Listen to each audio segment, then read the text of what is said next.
bal u fiirso arrintan la yaabka badan leh ee dhex martay gabadha iyo wiilkeeda iyo weliba nin sarkhaana sida inii muuqanaysa gabadh ilmo yar ku sida faagan ama gaadhiga ayaa tarreen sii gelaysa. waa gabadh istarays ku dhacay iyo dhismoral. tarreenkii markay gashay taleefon ayaa u soo dhacay. waxay moodday aqalkeeda inay joogto oo dibadda ugala baxaya istiri ilmihii wuxuu saaran yahay tarreenkii iminkana wuxuu isu diyaarinaya inuu dhaqaaqo iyaduna taleefon ayay ku hadlaysaa. tarreenkii albaabkii ayuu soo xidhay sidaynii muuqanaysa. iminka ayay ogaatay in ilmihii meesha ay kaga timi eeg. tarreenkii ayay garaacaysaa. tarreenkii sidaas ayuu ku dhaqaaqay. markuu dhaqaaqay kadib meeshii ilmihii yaraa lagaga tegay nin sarkhaanoo khamri cabbaya ayaa fadhiya. waxa uu ku hambaberay in ilmahan hooyadii uu ka yimi. ninkan isagoo cabsan oo dibirsan haddana mooralkiisii muu tegin. muxuu samaynayaa ninkanu? ilmihii yaraa ayuu isku dayayaa inuu aamusiiyo. waa uu ku foorarsaday waa u jeeddaan. weliba waa uu sarkhaansan yahay. qudhaaraddii ayuu laalaasanayaa. dhinaca kale ayuu ka soo wareegay. ilmihii ayuu isleeyay aamusii. waxa uu isku dayayaa inuu ilmaha yar aamusiiyo oo weliba uu dejiyo isagoo khamri ka dhargay oo qudhaarraddiisina qurqudhinaya u fiirso. ninka Soomaaliga ah ee khamriga cabbaa iyo ninka waddamada caddaankaa ka soo jeeda isku suma dhowaa. ninka Soomaaliga markuu khamriga cabbo reer hebel iyo dagaal ayuu galaa. waddo ayuu kala xidhaa. laakiinse ninkan ilmahaas ayaabuu badbaadinayaa.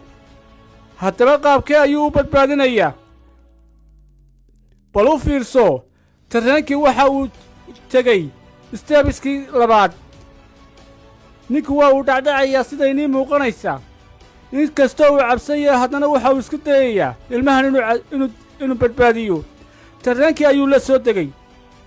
meeshii uu ka soo dhaqaaqa meeshii ku xigtay ayuu tarreenka kaga degay si uu gabadhii ilmaha yar dhashay uu ula sugo oo ilmaha yar uu ugu hubsado meeshii uu ka yimi ama waalidkiiba ugu wareejiyo.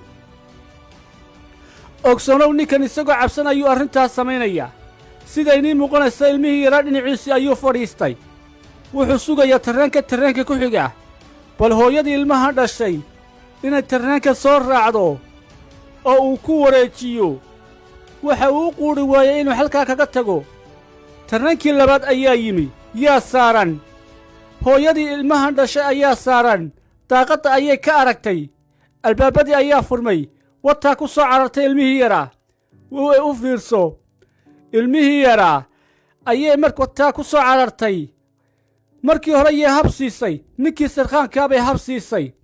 haddana ninkii sarkhaankaabay hab siisay iyadoo ku faraxsan siduu wehelka ugu noqday ee weliba ilmaheeda uu badbaadiyey. mar labaad ayay hab siisay iyadoo u mahad celinaysa. tarreenkii ayay iyaduna dib u raacaysaa. halkaa ayaanay kaga tagtay. ninkiina khamrigiisii iyo sakhraddiisii ayuu iska wataa. waa arrin aad iyo aad u xiiso badan oo la yaab badan. haddaba aan ku su'aale. ninka Soomaaliga ah ee markuu khamriga cabbo muxuu sameeyaa? markuu khamriga saa isugu shubo waxaa niyaddiisa ku soo dhacda han weynaan iyo waxaannu ahayn buu isbidaa. isagoo dadka dhinacyadiisa maraya quraanjo u haystaa. marba kiisa taagta daran intuu ku cabaado la boodaya. habarta indhaha la sabaaxad uga dayaya. midda uurka leh feer kaga soo ridaya ilmaha. isagoo leh yaa reer hebelah yaa aniga iga han weyn. caqligiisuna jaahilnimadiisina ee ku soo baxday.